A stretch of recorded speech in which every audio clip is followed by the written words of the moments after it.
আসসালামু আলাইকুম রহমতুল্লাহি ওয়া বারাকাতুহু। আমরা এখন হাদিস বলব।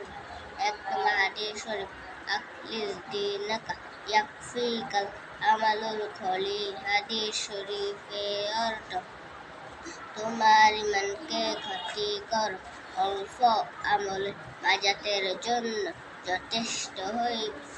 2 নম্বর হাদিস শরীফ, খয়রুকুম মান তাআল্লামাল কুরআন ওয়া আল্লামা।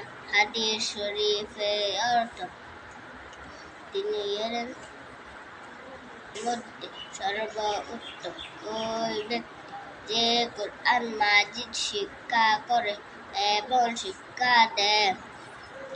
3 নম্বর হাদিস শরীফ, তলাবুল ইলমি ফারিদাতুন আলা কুল্লি মুসলিম। হাদিস শরীফের অর্থ, তিনি এর তলব করা প্রত্যেক মুসলমানের উপর ফরজ। 4 নম্বর হাদিস শরীফ, আত-তুহুর শাতরুল ঈমান। হাদিস শরীফের অর্থ, পবিত্রতা ঈমানের অঙ্গ। 5 নম্বর হাদিস শরীফ, মিফতাহুল জান্নাতিস সালাহ। হাদিস শরীফের অর্থ, নামাজ বেহেশতের চাবি। 6 নম্বর হাদিস শরীফ, আউয়ালু মা ইউহাসাবু বিহিল আবদু ইয়াউমাল কিয়ামাতিস সালাহ। হাদিস শরীফের অর্থ, কিয়ামতের দিন সর্বপ্রথম নামাজের হিসাব হইবে। মাশাআল্লাহ মাশাআল্লাহ। এবার নাহিদে ৭ থেকে। 7 নম্বর হাদিস শরীফ, ফাদলুল আলিমি আলাল আবিদি কাফাদলি আলা আদনাকুম। হাদিস শরীফের অর্থ, তোমাদের মধ্যে সর্বাপেক্ষা ছোট ব্যক্তি হইতে আমার মতবা যত বড়, বে-ইলম আবেদের চেয়ে একজন খাঁটি আলেমের মতবা তত বড়। 8 নম্বর হাদিস শরীফ, আদ-দুআউ হুয়াল ইবাদাত। হাদিস শরীফের অর্থ, দোয়াই ইবাদত। 9 নম্বর হাদিস শরীফ, মাল্লাম ইয়াসআলিল্লাহ ইয়াগদাব আলাইহি।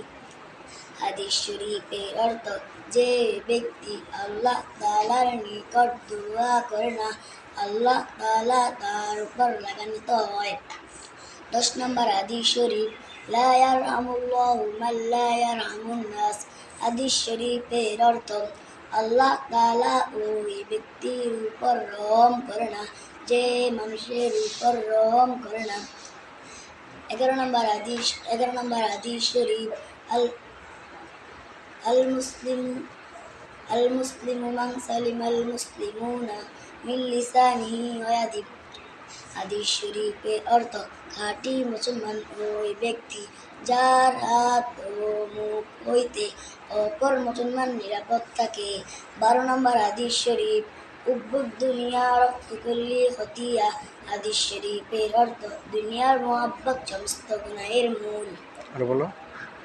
13 নম্বর হাদিস শরীফ, ইন্নামাল আমালু বিল খাওয়াতিম। হাদিস শরীফের অর্থ, শেষ আমলই নির্ভরযোগ্য। 14 নম্বর হাদিস শরীফ, তুহফাতুল মুমিনিল মাউদ। হাদিস শরীফের অর্থ, ইমানদারদের জন্য মৃত্যু উপহার স্বরূপ। 15 নম্বর হাদিস শরীফ, কাফা বিল মারই কাযিবান আইয়ুহাদ্দিসা বিকুল্লি মা সামিআ। হাদিস শরীফের অর্থ, যাহা শুনি তাহা বলিতে থাকা। 16 নম্বর হাদিস শরীফ, 16 নম্বর হাদিস শরীফ, লা ইয়ারহামুল্লাহ 16 নম্বর হাদিস শরীফ, লা ইয়াদখুলুল জান্নাতা আহাদুন কুযিয়া বিল হারাম।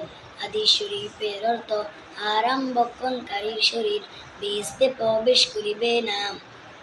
তারপরে 18 নম্বর হাদিস শরীফ, মান সামাতা নাজা। হাদিস শরীফের অর্থ, যে চুপ থাকে যে চুপ থাকে সে নাজাত পায়।